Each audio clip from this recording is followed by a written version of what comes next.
Tech in Asia. A little bit louder, please. This is the last session of the day. Hello, Tech in Asia. All right, I love the energy. Right, so thank you so much for coming to our session.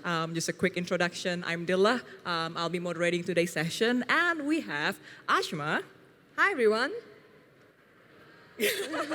All right, so just a little bit quick intro about Ashima and also where she works. So Ashima is the associate director of global product marketing at Bumble. So I hope you're familiar with Bumble. Anyone? Raise of hands. Raise a hand if you're familiar with Bumble. Or you've used Bumble. Yes, if you use Bumble, it's okay. Yes, love it. Totally professional, Yes. completely acceptable. Yes, love it. Okay, so folks, just a little bit intro about Bumble as well. So Bumble is a networking platform used for dating, social, starting from I think around 2014. In the US, have a community of over 100 million people in 190 countries globally, and have actually empowered more than 1.5 billion first moves in the app. So amazing, traction in the past 10 years. So would love to hear more about it from Ashima directly. So yes, Ashima, before we start about Bumble, would you mind telling me a little bit about yourself? Absolutely. So hi, everyone. I'm Ashima. I'm the Associate Director for Global Product Marketing at Bumble. I'm based in London. I've been there for about 3.5 years. And essentially, I've had my career in consumer tech companies, some kind of names you might have known, like Groupon, Uber, Revolut. So I've been in that industry for a while. And most recently, my role is focused on growth and product marketing at Bumble, which essentially means a lot of how do we drive engagement and revenue growth within the platform. This can be across launching different features or driving premium subscriptions. One of the things that probably you all might know, we do a lot of things well in consumer tech, but making money is not one of our strongest suits. So in consumer tech, we have to really work hard to get people to convert to subscription plans, and that's what part of my role at Bumble. So yeah. Amazing. Thank you so much for sharing, Ashima. So before we go to Bumble again, what brought you to Bumble, Ashima? Maybe because I was single? Funnily, I had never used a dating app in my life before I joined Bumble, but the reason why I moved, I've been in consumer tech, and the kind of companies that I like to work on are the ones that truly create a dent in the industry, and they're not just some other incremental player, they're actually changing the landscape. Mm-hmm. So with Uber, building the category of ride sharing, similar with Revolut, they completely changed how fintech operates. And I felt the same with Bumble, that there was a team that was truly mission-focused and wanted to empower women and change the face of online dating. And that's what, when the opportunity presented itself, I was like, hell yeah. Nice, amazing. And actually, speaking of the mission of Bumble, seeing how true it has been in the past 10 years, we're actually very curious to learn. So at what point did Bumble realize, oh, you know what? It works. This is definitely the business model. This is definitely the problem, the right problem to solve, and we would like to scale beyond one country. Yeah, so online dating did exist before Bumble started out. I don't know how much of Bumble's history and our ex-founders' history you're aware of, but she was involved with Tinder, and that your platform obviously exists, and a lot of people you might be familiar about it. So Bumble was brought in with the niche that, hey, there is a problem in the category. Mm-hmm. It is not a very safe experience for women to go out in the world and date, and they should totally be able to do that. And that's how the niche and the space, there was a white space for Bumble to come in, mm-hmm. to truly empower women and enable them to make the first move. So it started out in the US, and that was the core market, and the mission immediately resonated with a lot of women initially, and there was a lot of, early days, we had key, very, very notable women coming and actually not just using the app, but also investing in the company. Right. So that was incredible. And then eventually it came to a point where, there was a realization that the problem that we are trying to solve for, which is empowering women, is not just limited to a geographical area, yes, right? Yes. It is a very true mission that can scale globally, and that's when also Bumble as an app is kind of, it doesn't have an operating model. It's a Yeah. product and marketing. It's an app that can be turned on in any market, keeping the policies and regulatory things in mind. So yeah, that was it. There was a point where we were getting traction in the US, and it came, and we went in and we were like, okay, we're going to just launch across the world. So now there we are, like, I don't know, 10 years later, 190 countries. Nice, amazing story actually. So, question about entering all these new countries that perhaps many of the team members never ever have been before, right? Yeah. I bet. So, how do you or the team even decide like launching to new markets, entering new regions? How do you plan that, and how do you actually like set the pace of that as well? Like when do you start scaling? When do you perhaps like pause a little bit, and when do you perhaps let's double down on this effort? Absolutely. So from a global expansion strategy, it's very clear, like dating is a huge market, and we do capture what the target addressable market is across the world. And then we define, okay, where are our opportunity areas for us? So there are a couple of things that you look at when you're running a business, and now especially as we are a public company, is what is the penetration in the market that we can get to, and Right. then what is the revenue potential. So at the end of the day, you're looking at it from a lens of how it can drive growth for your business. Expansion typically is one of the ways that you open your top of funnel and you can drive more members in for the platform. So that's one of the ways that we kind of evaluate which markets do we want to enter. But because it's dating as a category, it's not necessarily just those numbers that we can look at and then be like, okay, great, let's go launch Japan. That doesn't really work, because dating is truly very, very cultural, and there are nuances to it. India is a very good example of one of those markets where it's a massive market for us, but it took us a really long time to penetrate and get users to kind of sign up and download the app, is because of cultural nuances around dating and how dating apps are perceived in the market.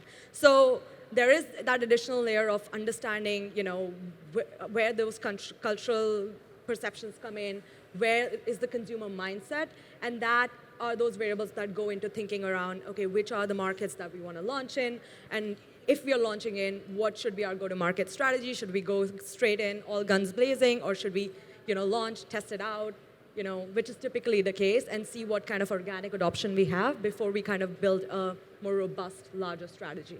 Nice, amazing. So I hear a lot actually about listening, right, to all of these user voices in order to really, really shape up the right go-to-market strategy for each of the region. So now, as you're actually handling the global scale, not just like one or two countries or a certain region, how do you build and make sure that this GTM plan, the go-to-market plan, would actually scale globally, Ashima? Yeah, so there are interesting nuances to it, whereas I could say that, there's a one-size-fits-all strategy to Yep. it, but there's really not, because a lot of the regions that we operate in, they work really differently. The cultural nuances, like I mentioned, dating in, Asia is very different than dating in the UK versus even dating in the US. It's very, very specific. So the way that we look at a lot of these approaches, sometimes we get it right, sometimes we get it wrong. So that exists, but I think a lot of the focus is to go try and test. A lot of times you want to go with a certain proposition, and that may or may not resonate, and you have to, the only way to understand is try it out. I can give you an example, like so Bumble's mission and proposition is, yes, women, we want them to make the first move. Historically, it's always been men taking that stance, and we wanted to empower women to be able to do that. Yeah. And now, so we go into a market, you're like, okay, this has worked pretty well, this positioning, and a lot of women really resonate with it. So we were like, okay, let's go to Brazil and go and launch that market with the positioning of, hey, women, this is your chance, go, make the first move. And the campaign and the launch strategy fell flat. And then we go in and we try to deep dive and understand what happened. And we realize that the women in Brazil are like, why are you telling us to make the first move? We already make the first move there. Yes. So those are the kind of nuances that exist across markets and how people date, that the messaging and the positioning and how you enter a market or certain product needs to be very different. Yes, you have a playbook in terms of scale and what are the different channels and the kind of go-to-market strategy for the product, but it may or may not work, and you'll have to test and iterate in each of the markets. That's amazing to hear. So indeed, ladies and gentlemen, like sometimes we can hear like contrasting user voices like from different countries, right? Let's say indeed in market like Indonesia, it's not as common, right, for women to like make the first move. But market like Brazil, like women make the first move all the time. Or market like Spain, like women make the first move all the time, right? So in terms of that, like of course we need to always like really, really digest and listen to all of this feedback from many, many of these markets, right? So how do Bumble gather and analyze all of these global insights and user voices from all these various markets? And how do you prioritize? Yeah, very difficult question to answer. I would say Bumble, because of the nature and the industry that we're in, we're very particular about listening to our customer and understanding where they're paying. Because the whole product was built on trying to make an dating experience better for women. So we have to be rooted in our primary customer and their pain points and how can we solve for that. So one of the things that we do really well is we have a very, very solid internal research team. And as part of that, we have this culture of constant listening with our customers.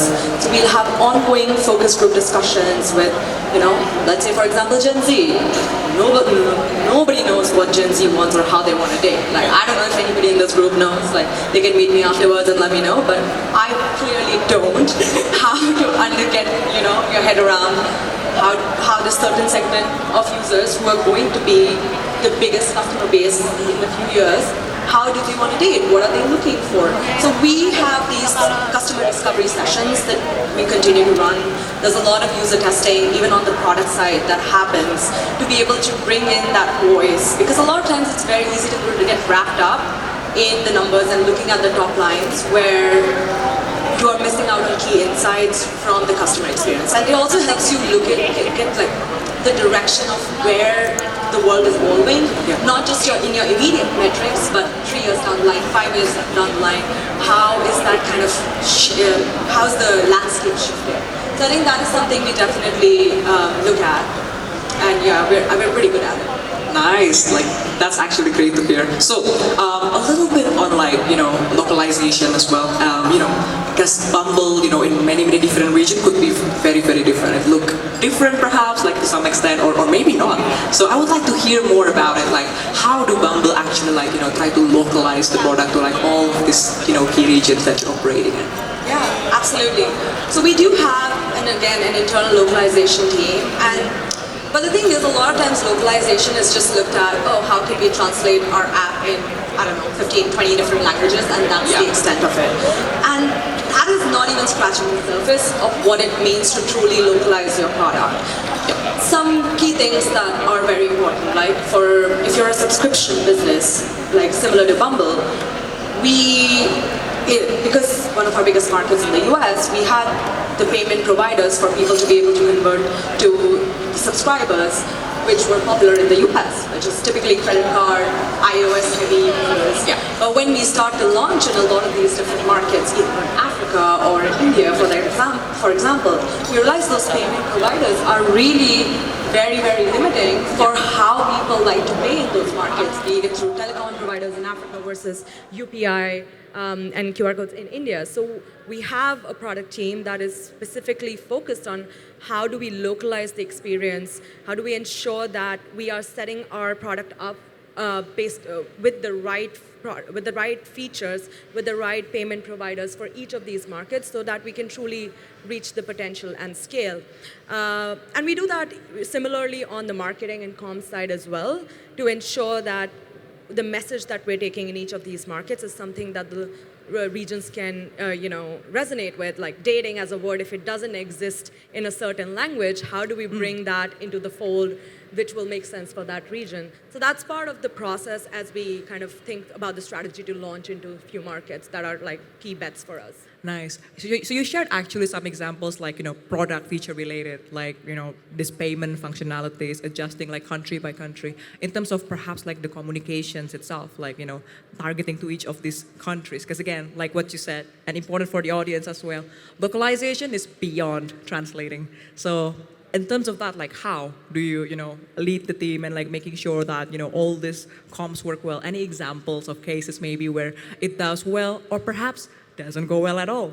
Yeah, sure. So on the comms side, it's really interesting, right? I can give you a couple of examples. And again, localization or building product that is inclusive for everybody is not specific to just launching into new markets. For one of the examples I'll give, obviously Bumble, we send comms at, huge volumes every single day in terms of like pushes, emails, like all of our direct communication channels. One of the things that we identified was we were sending the primary language for each of the markets. So if you're going to the US, the comms were US English. If we were sending comms in Spain, it was Spanish. If you were sending in Mexico, it was Mexican Spanish, like basically based on the primary language. But what we realized, and we ran an experiment to really test that, we started to send comms as per device language setting instead of making a certain assumption about what language we want to send in certain markets, and we identified there were almost 15 to 20% incremental customer base that we had completely lost out because they were Spanish speaking and the device was in Spanish in the US versus the language, the primary or dominant language that we were assuming. So that was one of the things, again, bringing back to how do we think more broadly and not in certain frameworks that we're kind of used to thinking. One of the examples I can give on the comm side, which was, where things didn't necessarily work, and we don't always get it right, and I'll be the first one to accept that. It's a good example because it connects with Southeast Asia.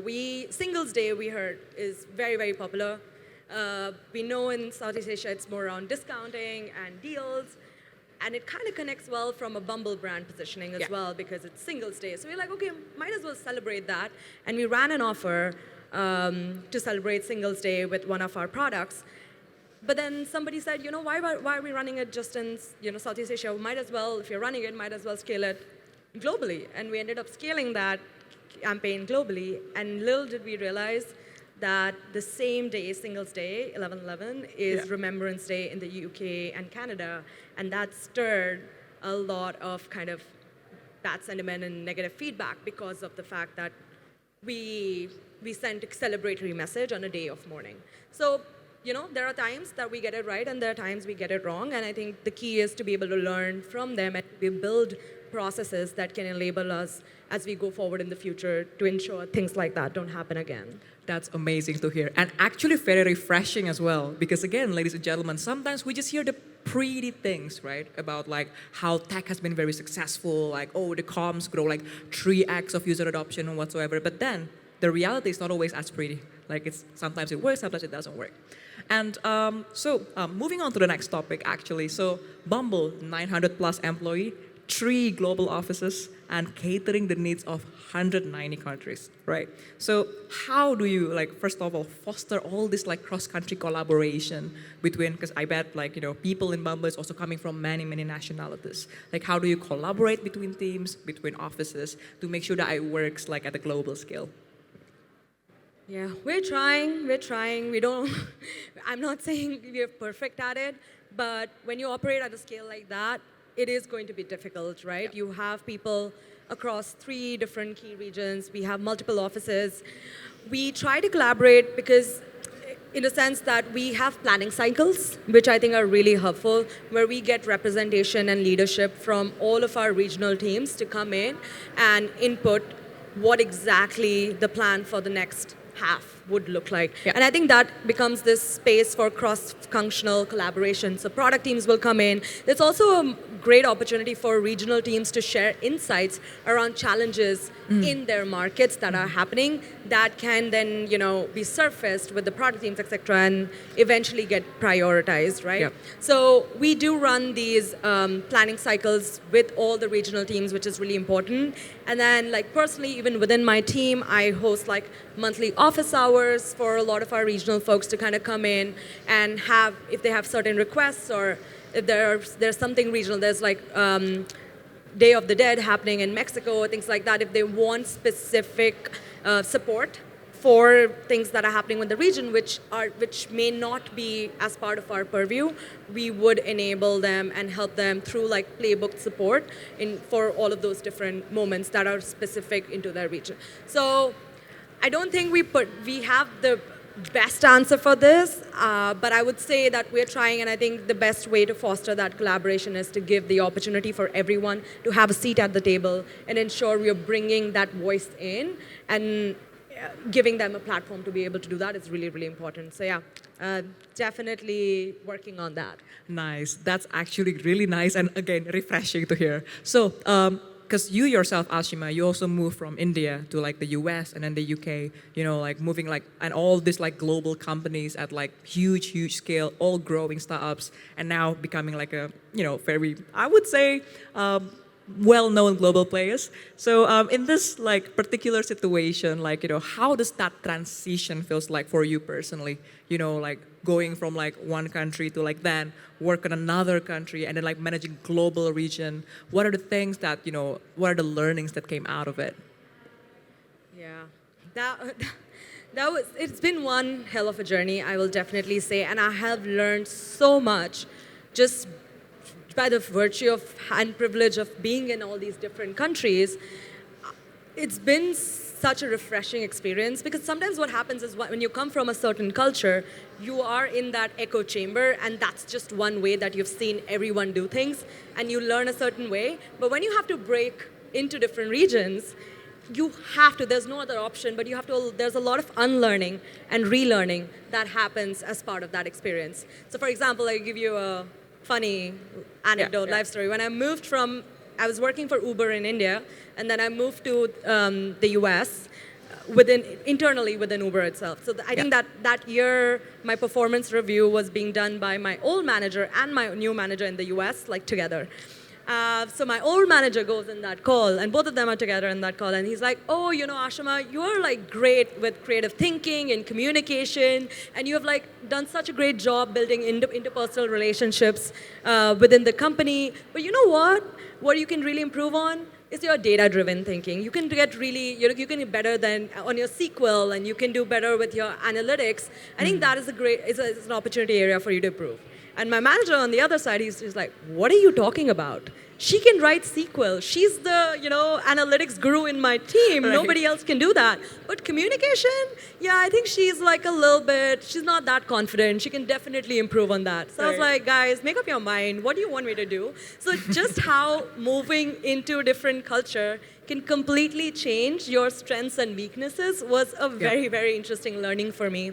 So as I kind of moved along, I ensured that I have this approach of constant learning and also unlearning ways that I have done things in the past, because what you have done may not serve you where you want to go. And that is a very important, kind of, I would want to say, fundamental principle that I abide by as I kind of move countries. Nice. See, people actually like this. This is very relatable as well. When I moved from Indonesia to UK, some feedback I get a lot from Indonesian people is that I'm too direct.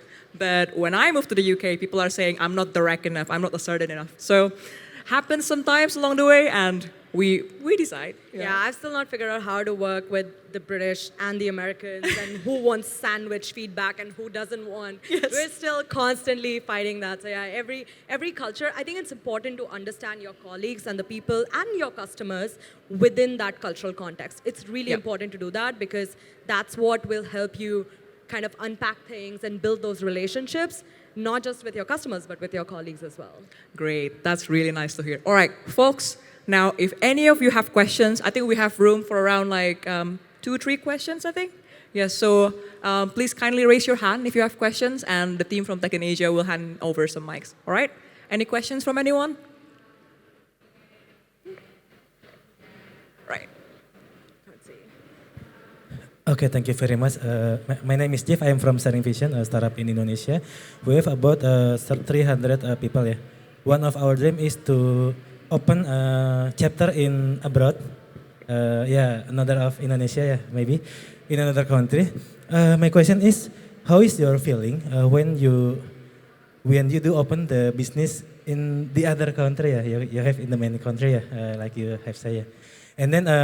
What is, do you have some, I don't know, maybe some hard block or something to try to solve or to, you must do before you open the business in the globally. Thank you. Got it. So just like to recapture the question, Yes, yes, yes. the question is that when you launch into a new market, what is essentially your strategy, and can you? And the second essentially, one like, is yeah. essentially like, what are the key milestones need to be achieved to perhaps like enter a new region? Got it. So again, your strategy has to be very specific to what your product is and what your customer need is. I think one of the easy ways, some things that we miss is testing. If you are solving a very key product or some kind of customer gap in your market, it would be the easiest way to understand if you want to launch in a different market is if that need exists within that other market.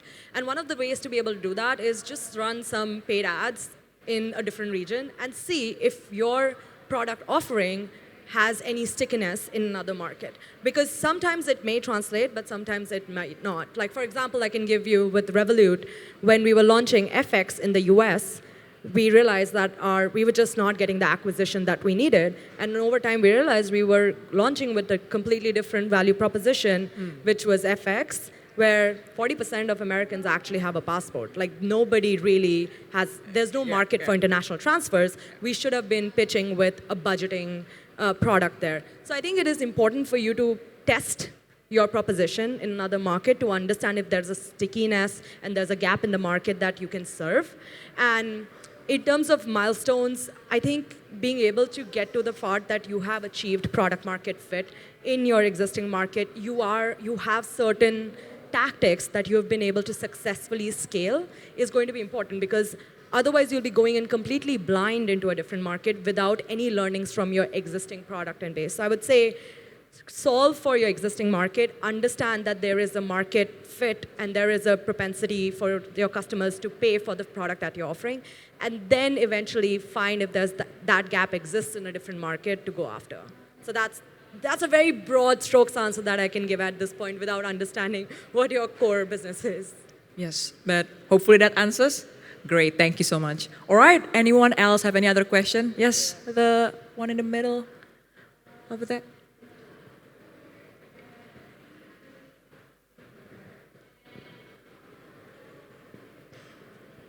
Hi, thank you Ashima for the session. It's so really engaging for me because actually I think I am a power user of Bumble and usually see how the product itself evolves. Like you guys provide interest based on just like physical appearance, like height and then music preferences and so on and so forth.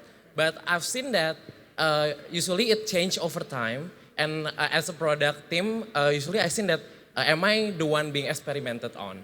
And when you say that the internal research team has a dedicated resources working on that, would like to deep dive on that, how the process works within the internal research team. And maybe you can share to us some of the things that from your understanding is counterintuitive, because what makes the research really interesting is because our initial assumption be validated, and you see some of the markets really unique, yeah, because Muslim countries might be not really accustomed to having online dates, and maybe other countries act different based on the behavior. Thank you. Yeah, thank you for that question. Are you being experimented on? Always. Let me just give you the straight answer. That is always happening because, look, it is great to have internal research and data from our research teams in terms of, hey, qualitatively, this is what we are hearing from our customers. But those customer sets are 10, 15 people from a certain demographic that we capture.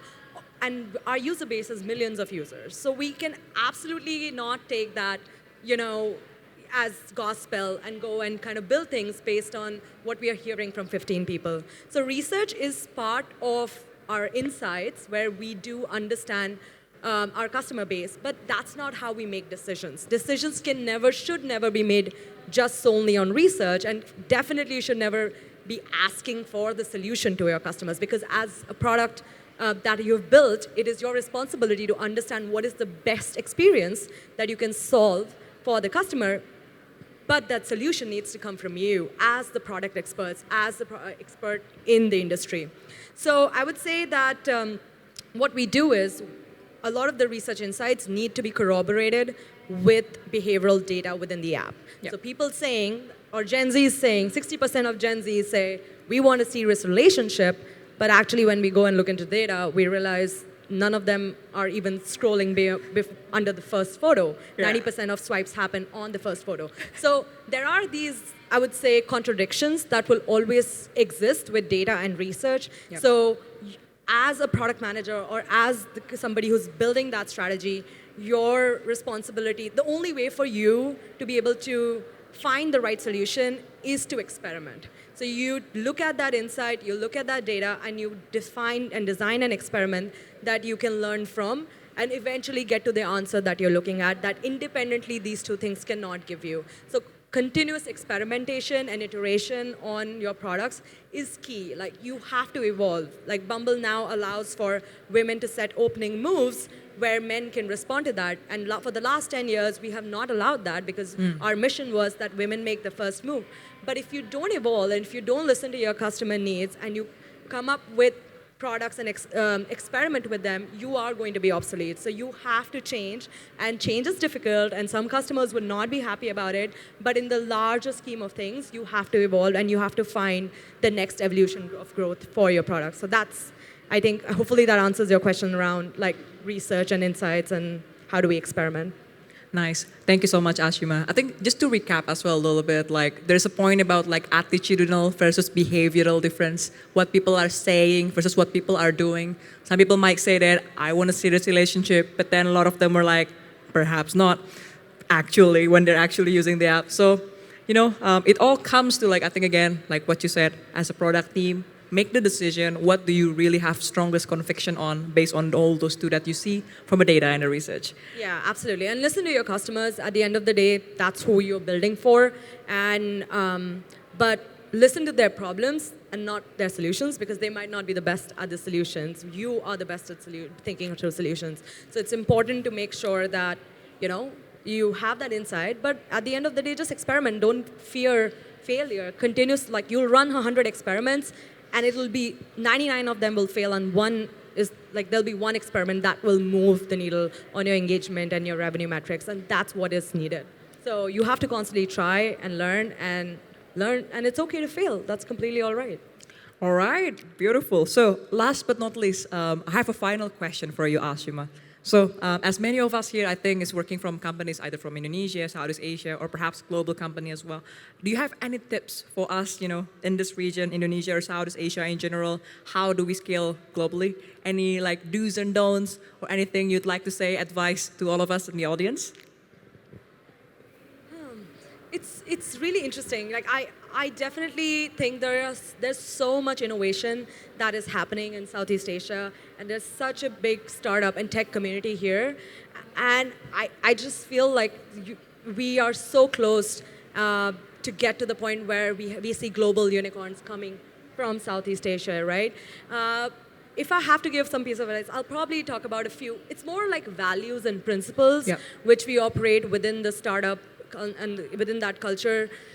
I think that's what is more important than advice or tips and tricks, which will be unique to certain businesses. I think certain fundamentals, right? I think the first one that I would definitely want to say is have bias for action.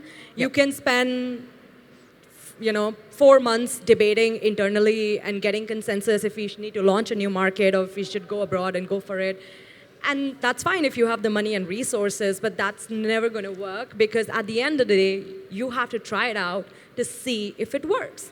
And now we live in the age where the tools are so easy. It's so easy to get insights from across the world. Leverage them and just get to the point where you test, you try, and see where you want to go from there. Instead of, I feel a lot of the challenges are internal, organizational.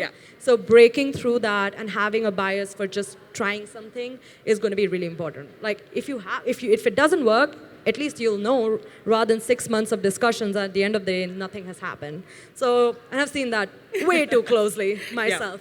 So I would definitely say bias for action. Second part, absolutely listen to the customer. I've been hammering this the entire presentation, but a lot of times we would assume how things happen in our culture or our region for that matter. It might be completely different in a different region, especially if you're moving west. people operate so differently. So it's important for you to embody and understand what the customer from that region wants and what is their problem that you want to solve. So that's going to be key because you'll understand the nuances between your region, your customer, while going into a new market, and that will define if you're using the same strategy and you're throwing the same thing and seeing if it sticks versus you're actually optimizing and improving and customizing your offering to a certain market that is valuable for them. So listening to the customer, absolutely. And third, I would say it's just like dream global. That is the one thing that when we go and launch certain things, we end up limiting ourselves to a certain region because our vision is only to a certain region. But any problem can be solved globally. So if your vision is going to be global, you will find the path to being global. But if your vision is regional, then you're going to limit yourself to that. And as founders, as companies, as employees, it's important to empower those teams with the vision to dream global. Like with Revolut, our CEO's mission was to build the world's truly global bank. And that is what rallied all of us behind that. We want to have a bank that is across borders. So I think for this region, for Indonesia and APAC in general, I would say, have the dream to be big and to dream globally and get your kind of company and team behind that because that is truly very empowering and motivates us. All right. Thank you so much, Ashima, for this beautiful, beautiful insights. And a bit funny story as well I want to share myself, on especially your last point. I was buying a domain with my co-founder. Our startup's called Spun. And then is it spun.com, spun.id, spun.whatever? And then we kind of you know what? Dream global. So we buy the domain spun.global instead. And with the hope of eventually be able to be used globally. Anyways. So thank you so much, everyone, for attending the event. Really, really insightful session from Ashima. Really, really appreciate it. And I think, can we maybe find you in the backstage after this if the audience have more questions? Yeah? I'm going to be hanging around, so if anyone wants to come and talk to me, please feel free to do that. But thank you so much for having me here. This has been incredible and such a great experience. I am so excited. And this is my first time in Jakarta, and I can't wait to be back. Nice, thank you so much. All right, so thank you people for having us and hope you're having a great day. Bye-bye.